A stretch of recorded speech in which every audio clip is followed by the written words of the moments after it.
សម្ដេចបវរធិបតីហ៊ុនម៉ាណែតអបអរសាទរទិវាអន្តរជាតិយល់ដឹងអំពីមីន4មេសាឆ្នាំ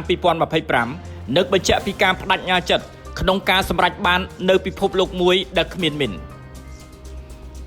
សម្ដេចបវរធិបតីហ៊ុនម៉ាណែតនាយករដ្ឋមន្ត្រីនៃកម្ពុជាបានបង្ហោះសារអបអរសាទរទិវាអន្តរជាតិយល់ដឹងអំពីមីន4មេសា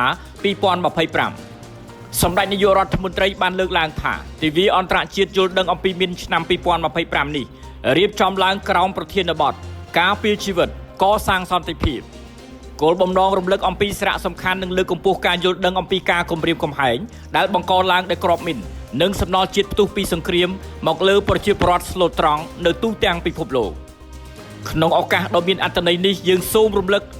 នឹកដល់វីរៈជននិងស្ថាប័នពាក់ព័ន្ធទាំងឡាយដែលបានខិតខំប្រឹងប្រែងប្រកបដោយភាពក្លាហាននិងការលះបង់ក្នុងសកម្មភាពមីននិងសង្គ្រោះជនរងគ្រោះដោយសារមីននិងសំណល់ជាតិផ្ទុះពីសង្គ្រាមនានាដើម្បីធានាបាននូវសុខសុវត្ថិភាពនិងវិបុលភាពរបស់មនុស្សទូទាំងពិភពលោក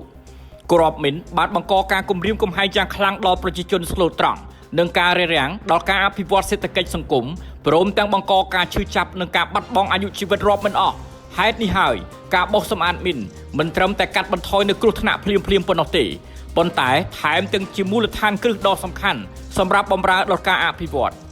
សម្ដេចសង្កត់ធ្ងន់ថាក្នុងឱកាសនៃការប្រារព្ធទិវាអន្តរជាតិនេះយើងបញ្ជាក់ឡើងវិញនូវការបដិញ្ញាចិត្តក្នុងការសម្រេចបាននៅពិភពលោកមួយដែលគ្មានមីនជំនះបញ្ហាប្រឈមដែលបង្កឡើងដោយគ្រាប់មីននិងប្រែក្លាយចក្ខុវិស័យរបស់យើងឲ្យក្លាយជាការពិតដើម្បីធានាឲ្យមនុស្សជំនាន់ក្រោយអាចរស់នៅដោយសុវត្ថិភាពនិងសេចក្តីថ្លៃថ្នូរព្រមទាំងមិនមានការគំរាមកំហែងពីគ្រាប់មីននិងសំណល់ជាតិផ្ទុះពីសង្គ្រាម